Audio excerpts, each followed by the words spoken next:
નમસ્કાર મિત્રો, ગુજ્જુ હેલ્થ જર્નીમાં આપનું સ્વાગત છે। મિત્રો, ઉનાળામાં શરીરમાં વધેલા પિત્ત દોષને બેલેન્સ કરવાના 15 ઉપાયો। એમાં સૌથી છેલ્લો 15મો ઉપાય તો એટલો બધો રામબાણ કહેલો છે આયુર્વેદમાં કે એ વધેલા પિત્તને શરીરમાંથી બહાર કાઢે છે અને તેને સૌથી સરસ રીતે બેલેન્સ કરે છે। મિત્રો, શરીરના કોઈ પણ જગ્યાએ બળતરા થતી હોય, લોહીની ગરમી હોય, પેટની ગરમી હોય, આપણે તેને કોઠા ગરમી કહીએ, તજા ગરમી કહીએ, અથવા તો પેટમાં છાતીમાં બળતરા થતી હોય, ખાટા તીખા ઓડકાર આવતા હોય, આ બધું જ આખરે તો પિત્ત વધવાને કારણે થાય છે। આજકાલ પિત્તની સમસ્યાઓ ખૂબ વધારે પ્રમાણમાં વધી રહી છે, એટલે આજના વિડીયોમાં હું પિત્તને બેલેન્સ કરવાના આયુર્વેદમાં કરેલા સૌથી બેસ્ટ ઉપાયો તમને જણાવીશ, જે તમે ઘરે પણ કરી શકો છો અને ડૉક્ટરની સલાહ અનુસાર પણ કરી શકો છો। આપણે બધા જ જાણીએ છીએ કે આપણા શરીરના યોગ્ય રીતે કામ કરવા માટે વાત, પિત્ત અને કફ આ ત્રણેય દોષો ખૂબ જ જરૂરી છે। આ દોષો જ્યારે આપણા શરીરમાં બેલેન્સ એટલે કે સંતુલિત માત્રામાં હોય છે તો તે શરીર માટે અનેક પ્રકારના કાર્ય કરવાનું કામ કરે છે, પરંતુ જો આ દોષો શરીરમાં વધી જાય તો અનેક પ્રકારના રોગો પણ કરે છે। જેવી રીતે શુગર આપણા શરીર માટે શક્તિ અને તાકાત માટે ખૂબ જ જરૂરી છે। દરેકના શરીરમાં શુગરનું યોગ્ય પ્રમાણ હોવું જરૂરી છે। જો શુગર લો થઈ જાય છે તો અનેક પ્રકારના રોગો થાય અને માણસ મરી પણ જઈ શકે છે, પરંતુ આને આ શુગર જો પ્રમાણથી ખૂબ જ વધી જાય તો એ ડાયાબિટીસના નામનો રોગ પણ કહેવાય છે અને તેને આપણે ટ્રીટમેન્ટ કરાવવી પડે છે। આવી જ રીતે પિત્ત દોષ શરીરમાં પાચન અને મેટાબોલિઝમ એટલે કે ચયાપચયની અનેક પ્રકારની ક્રિયાઓ કરવા માટે ખૂબ જ જરૂરી છે, પરંતુ જો આ પિત્ત દોષ શરીરમાં વધી જાય તો અનેક પ્રકારના રોગો કરે છે અને તે આપણે બેલેન્સ કરવો ખાસ જરૂરી બની રહે છે। તો સૌથી પહેલાં તો આપણે તે જોઈશું કે પિત્ત દોષ જ્યારે શરીરમાં વધી જાય તો કયા લક્ષણ જોવા મળે છે। મહર્ષિ વાગ્ભટ કહે છે કે પિત્તમ ગ્લાનિન્દ્રિય દૌર્બલ્યમ વિષ્ટ્રંશઃ શીતાભિલાષો દાહસ્તિપ્તાસ્ય તૃણમૂર્છાલ્પનિંદ્ર ક્રોધાભિભવઃ। એટલે કે શરીરમાં પિત્ત દોષ વધે તો સૌથી મેઇન લક્ષણ જોવા મળે છે બળતરા। આખા શરીરમાં કોઈ પણ જગ્યાએ એટલે કે માથાથી લઈને પગના તળિયા સુધી ગમે ત્યાં બળતરા થાય તો ત્યાં પિત્ત દોષ વધેલો હોય એવું કહી શકાય। એ પછી પેટમાં બળતરા હોય, છાતીમાં બળતરા હોય, પેશાબમાં બળતરા હોય, સંડાસમાં બળતરા હોય, હાથ પગના તળિયામાં બળતરા હોય કે આંખોમાં બળતરા હોય, ગમે ત્યાં બળતરા હોય તો પિત્ત દોષ વધવાનું સૌથી મેઇન લક્ષણ છે બળતરા। બીજું છે, જો પેટમાં પિત્ત બહુ વધી જાય તો ઘણી વખત ખાટા તીખા ઓડકાર આવતા હોય છે અથવા તો કડવા ઓડકાર પણ આવતા હોય છે, મોઢું કડવું પણ થઈ જતું હોય છે, પરસેવો વધારે આવે અને પરસેવામાં દુર્ગંધ આવે, એ પણ પિત્ત દોષ વધવાનું લક્ષણ છે। આ સાથે જ શરીરમાં તલ વધી જાય અથવા તો ચામડીના કોઈ પણ રોગ હોય તો પણ પિત્ત દોષ વધેલો કહી શકાય છે। કેટલાક લોકોને શરીરમાંથી બ્લીડિંગ થાય, રક્તપિત્ત એટલે કે શરીરમાંથી સંડાસ વાટે કે પેશાબ વાટે વધારે પ્રમાણમાં લોહી નીકળવું, એ પણ પિત્ત દોષ વધવાનું લક્ષણ છે। બહેનોમાં માસિક ધર્મ વધારે આવવો, એ પણ પિત્ત દોષ વધવાને કારણે થાય છે। ગુસ્સો વધારે આવવો, ચિંતા વધારે થવી, વ્યગ્રતા વધારે થવી, એ પણ પિત્ત દોષ વધવાના કારણે જોવા મળે છે। હવે આપણે જોશું આ પિત્ત દોષને બેલેન્સ કરવાના 15 અક્ષીર ઉપાયો। એમાં સૌથી પહેલો ઉપાય છે ખોરાકના પરિવર્તન। મિત્રો, જ્યારે આપણે ખાટું, ખારું, તીખું, મસાલેદાર, વધુ પડતું તીખાશવાળું આવો બધો ખોરાક લઈએ છીએ, વધુ પડતું નમકીન ખાઈએ છીએ, ચા, કોફી વગેરેનું વ્યસન વધુ પડતું સેવન કરીએ છીએ, દારૂનો ઉપયોગ કરીએ છીએ કે તંબાકુ વધારે લઈએ છીએ, તો આ બધી જ વસ્તુ આપણા શરીરમાં પિત્ત દોષને વધારનારી છે। હવે જો તમને મસાલાનો ઉપયોગ કરવો જ હોય તો સ્વાદ માટે ગરમ મસાલાની જગ્યાએ તમે ધાણા, જીરું, વરિયાળી, એલચી, જાયફળ અને લવિંગ આ બધા સુગંધી મસાલાનો ઉપયોગ જો તમે કરશો તો તે પિત્તને ઓછું કરશે। એવી જ રીતે તમે વધુ પડતું નમક ખાવાની આદત હોય તો નમક ઓછું કરો અને નમકમાં સેંધા નમકનો ઉપયોગ કરો। ખટાશમાં જો તમારે લીંબુ, કોકમ એવું બધું ઉપયોગ કરવો હોય તો તેની જગ્યાએ તમે આમળાનો ઉપયોગ કરી શકો છો। આમળાની ખટાશ પિત્તને વધારતી નથી। ચા, કોફી જેવા વ્યસનની જગ્યાએ તમે એલચીવાળું દૂધ લઈ શકો છો। દૂધ પરમ પિત્તાશ્રામક કહેલું છે। પાન, બીડી, તમાકુ જેવા વ્યસનની જગ્યાએ તમે વરિયાળી, ગુલકંદ અને એલચી આ બધાનો ઉપયોગ પણ કરી શકો છો। તો મિત્રો, સૌથી પહેલો ઉપાય છે તમારા ખોરાકમાં પિત્તને ઘટાડનાર વસ્તુનો ઉપયોગ કરવાનો શરૂ કરો। પિત્ત દોષને બેલેન્સ કરવાનો બીજો ઉપાય, તમારા ખોરાકના સમયને સાચવો। મિત્રો, ઘણા બધા લોકો એવા હોય છે કે જે કામકાજને કારણે કે વ્યસ્તતાને કારણે ખૂબ લેટ જમે છે, જમવાના સમયે જમી નથી શકતા. તો યાદ રાખો, આપણા જઠરમાં એટલે કે આમાશયનમાં પાચક પિત્ત રહેલું છે. આ પિત્ત જે છે એ ભૂખના સમયે આપણા પેટમાં આવે છે.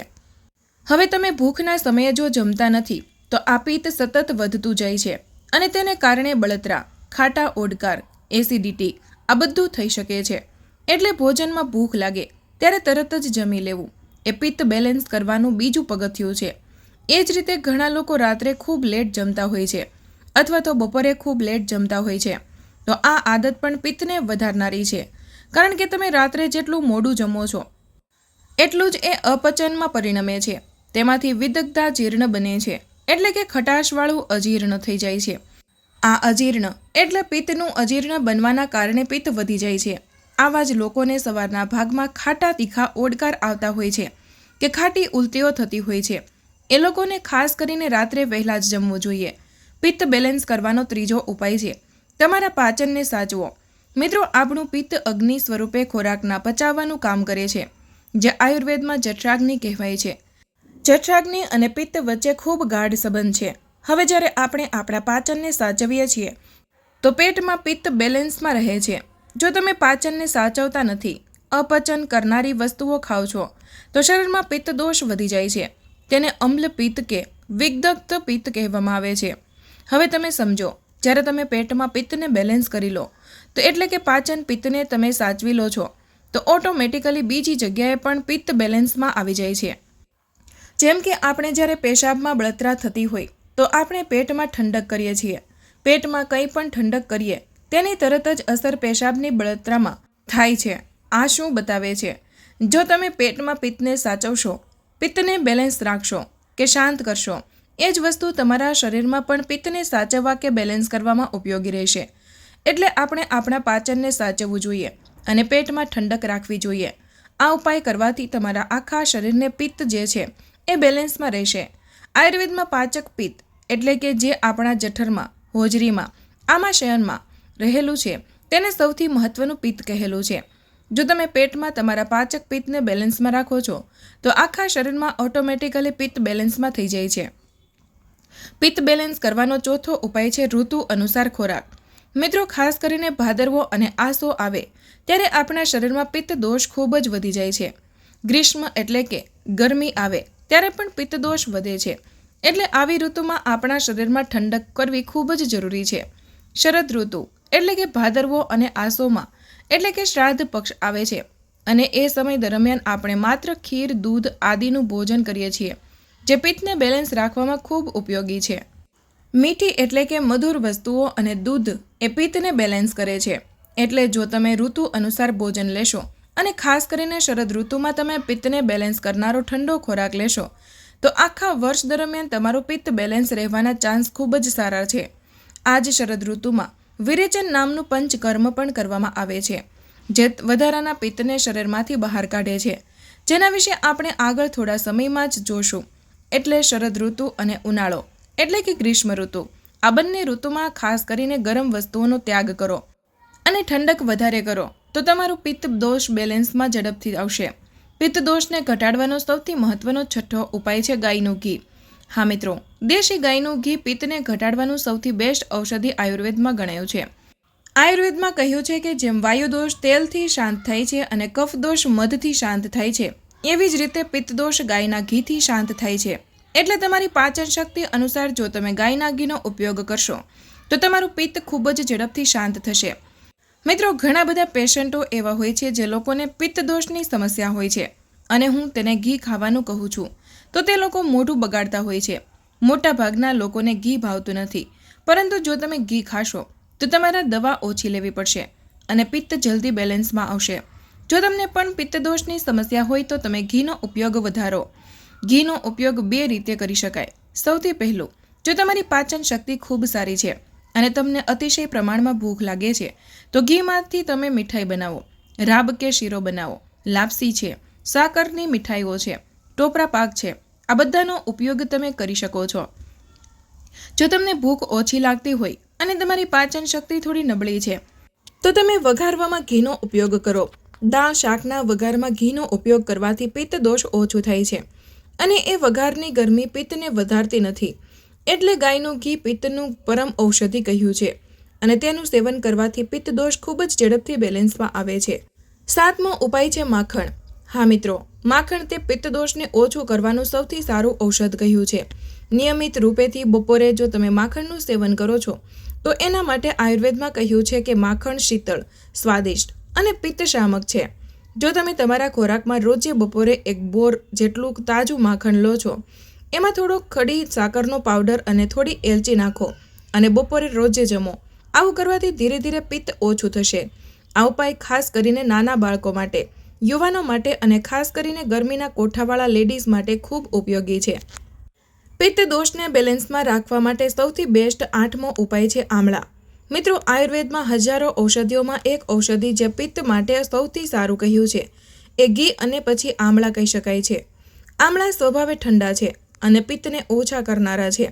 આમળા ઠંડા હોવાના કારણે પિત્ત દોષને ઘટાડનારા છે. જ્યારે આમળાનો તાજો રસ મળે છે ત્યારે રોજે 15 થી 20 ml જેટલો આમળાનો રસ સવારે સાકર નાખીને લેવાથી ખૂબ સારો ફાયદો થાય છે. જો તમે નરના કોઠે લેશો તો ક્યારેક તમને ઝાડા પણ થઈ શકે છે, તો ગભરાવું નહીં. ઝાડા થવાથી પિત્ત સંડાસ વાટે નીકળી જાય છે અને એ ઉપયોગી છે. છતાં પણ જો તમે રોજે આમળાનો રસ પીતા હોય તો તમે એટલા માત્રામાં લો કે તમને ઝાડા ન થાય અને સાથે ઠંડક પણ મળી રહે. જ્યારે તાજા આમળા નથી મળતા ત્યારે તમે આમળા કેન્ડી, આમળાનો મુરબ્બો વગેરે બનાવટોનું સેવન પણ કરી શકો છો. હા, જે લોકોને પિત્તની અતિશય પ્રોબ્લેમ રહે છે તે લોકોએ હળદર મીઠાવાળા કે પાચક આમળાનો ઉપયોગ બને ત્યાં સુધી ઓછો કરવો જોઈએ. 9મો ઉપાય છે કાળી દ્રાક્ષ. આ ઉપાય એ લોકો માટે ઉપયોગી છે કે જે લોકોને પિત્ત વધવાના કારણે અતિશય ગરમી રહેતી હોય, ચક્કર આવી જતા હોય, લોહીના ટકા ઘટી જતા હોય અને ખૂબ નબળાઈ રહેતી હોય. આવા વ્યક્તિઓ જો કાળી દ્રાક્ષનું નિયમિત રૂપથી સેવન કરે તો તેનાથી શરીરમાં શક્તિ, સ્ફૂર્તિ આવે છે, લોહીના ટકા પણ વધારે છે અને પેટમાં પિત્ત ખૂબ જ ઓછું થઈ જાય છે. લોહીની ગરમી પણ ઓછી થઈ જાય છે. આયુર્વેદમાં દ્રાક્ષને ફલોત્તમા કહી છે. સૂકી કાળી દ્રાક્ષ સૌથી બેસ્ટ છે. આનું સેવન તમે રાત્રે પલાળી અને સવારે સરસ રીતે ચાવીને કરશો તો પિત્ત ખૂબ જ ઝડપથી ઓછું થશે અને સાથે સાથે પેટમાં પણ ઠંડક થશે. પિત્ત ઘટાડનારી 10મી વસ્તુ છે દરેક પ્રકારની કડવાશ. મિત્રો, જો તમને પિત્તની સમસ્યા હોય અને પિત્તને કારણે તમારા ચામડીમાં કોઈ પ્રોબ્લેમ થતો હોય, ચામડીના રોગો હોય, દાજ, ખાજ, ખરજવું થતું હોય, લોહીનો બગાડ થતો હોય કે એલર્જીને કારણે શીતળ ઉપડતું હોય, તો આ બધી જ વસ્તુઓ એવું બતાવે છે કે તમારા લોહીમાં પિત્ત ખૂબ વધી ગયું છે. આ વ્યક્તિઓએ કડવી વસ્તુનું સેવન કરવું જોઈએ. આમાંથી 3 અગત્યની કડવી વસ્તુ હું તમને કહીશ. સૌથી પહેલું છે કડવું કડિયાતું. જો તમને ખૂબ જ પ્રમાણમાં લોહીમાં પિત્ત રહેતું હોય તો સાથે સાથે તમે લીમડાના ગળાનો કે લીમડાના પાનનો ઉપયોગ કરી શકો છો. લીમડાના પાનનો ઉપયોગ કઈ રીતે કરવો જોઈએ? 4 થી 5 નંગ લીમડાના પાન લો, તેને ખૂબ જ લસોટી લો. તાજા પાનમાં 1-2 ચમચી ગાયનું ઘી નાખી થોડું ગરમ કરી તેને પી જવાથી કે પાનની સાથે ચાવી જવાથી ખૂબ સારો ઉપયોગ લોહીના બગાડમાં થાય છે. બીજું, તમે લીમડાની ગળોનો ઉપયોગ પણ કરી શકો. 1 હાથ જેટલો લીમડાની ગળોનો કટકો લો, જેને આપણે ગળો, ગુડુચી અથવા તો અમૃતા કહીએ છીએ. તેના નાના નાના કટકા કરી રાત્રે પાણીમાં પલાળી સવારે થોડું છૂંદી નવશેકું ગરમ કરી ગાળીને પી લો. આ પણ તમારા માટે લોહીનો બગાડ ઓછો કરશે અને કડવાશને કારણે પિત્ત પણ ઓછું કરશે. સાથે જો તમને પેટ સાફ ન થતું હોય તો તમે રાત્રે ત્રિફળાનું સેવન પણ કરી શકો છો. આ ઉપાયો કડવા રસના હોવાના કારણે પિત્તને ઘટાડનારા છે. 11મો ઉપાય છે હરિતકી એટલે કે હરડે. મિત્રો, હરડે મારું સૌથી ફેવરિટ ઔષધિ છે. કોઈ પણ વ્યક્તિને જ્યારે પિત્ત વધી જાય છે અને તેને કારણે તેનું પાચન શક્તિ બગડેલી હોય, ખાટા તીખા ઓડકાર આવતા હોય કે પેટમાં ગેસ થઈ જતો હોય, આ બધી અપચાની કન્ડિશનમાં હરડેનો અલગ અલગ રીતે ઉપયોગ કરવાથી પિત્ત દોષ ઘટે છે. કેટલાક લોકોને સવારે હરડે અને ગોળ લેવાથી ફાયદો થાય છે. કેટલાક લોકોને હરડે, કાળી દ્રાક્ષ અને સાકર લેવાથી ફાયદો થાય છે. પિત્ત પ્રકૃતિના લોકો માટે હરડે આશીર્વાદ રૂપ ત્યારે છે કે જ્યારે તેમનું વજન વધારે હોય અને પેટમાં ખટાશ કે અપચો હોય. 12મો ઉપાય છે પ્રસન્ન રહો. આયુર્વેદની ચરક સંહિતામાં મહર્ષિ ચરકે લખે છે કે ક્રોધાત પિત્તમ એટલે કે જો તમે ગુસ્સે થાવ છો, વધુ પડતી ચિંતા અને વ્યગ્રતામાં રહો છો તો તમારા શરીરમાં પિત્ત દોષને ઓટોમેટિકલી વધારવાનું શરૂ કરે છે.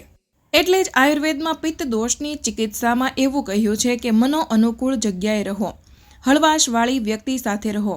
આ રીતે કરવાથી મનની પ્રસન્નતા વધે છે અને મનની પ્રસન્નતા પિત્ત દોષને ઓછું કરે છે. સાવ ટૂંકમાં કહું તો પ્રસન્ન રહેશો તો પિત્ત કંટ્રોલમાં રહેશે.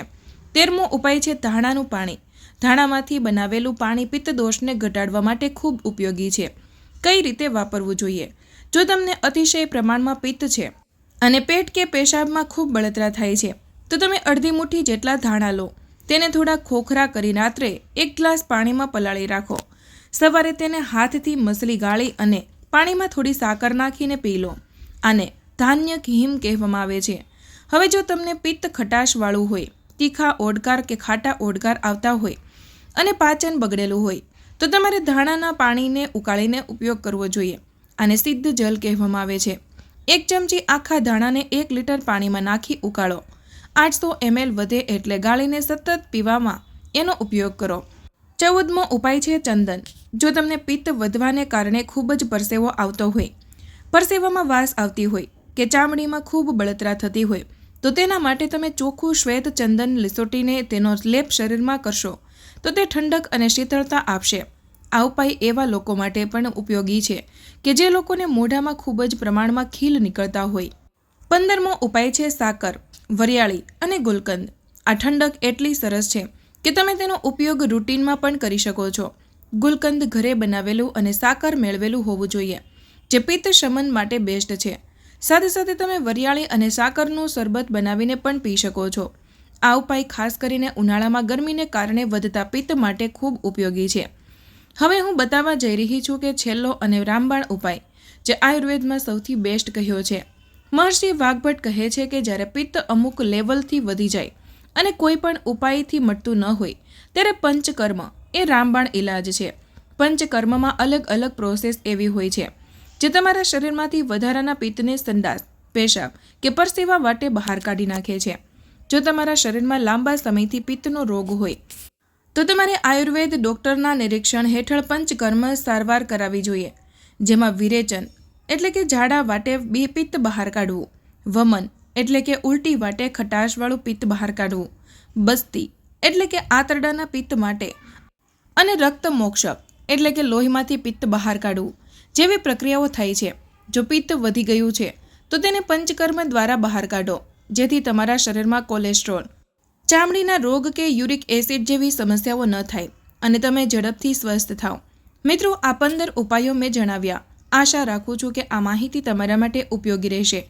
માહિતી તમારા દિલને સ્પર્શી હોય તો આ વિડીયોને એક લાઇક જરૂર કરજો, કારણ કે તમારી એક લાઇક અમને વધુ મહેનત કરવાની પ્રેરણા આપે છે. આ માહિતીને તમારા સુધી સીમિત ન રાખતા અત્યારે જ તમારા એ મિત્રો અને પરિવાર સાથે શેર કરો જેઓ પિત્તથી પરેશાન છે. તેમને આ ખૂબ જ ઉપયોગી નીવડશે. તમારો એક શેર કોઈ માણસને મુસીબતથી બચાવી શકે છે અને તેમના આશીર્વાદ તમને મળશે. આવા જ બીજા સ્વાસ્થ્યપ્રદ અને અસલી નુસ્ખા મેળવવા માટે અમારી ચેનલને હમણાં જ સબસ્ક્રાઇબ કરો અને બેલ આઇકન દબાવવાનું ભૂલશો નહીં, જેથી કોઈ પણ મહત્ત્વની જાણકારી મિસ ન થાય. તમે કયા શહેરથી આ વિડીયો જોઈ રહ્યા છો તે નીચે કમેન્ટમાં જરૂર જણાવજો. મળીએ એક નવા સ્વાસ્થ્યપ્રદ વિડીયો સાથે. ત્યાં સુધી બધા સ્વસ્થ રહો, મસ્ત રહો. ધન્યવાદ.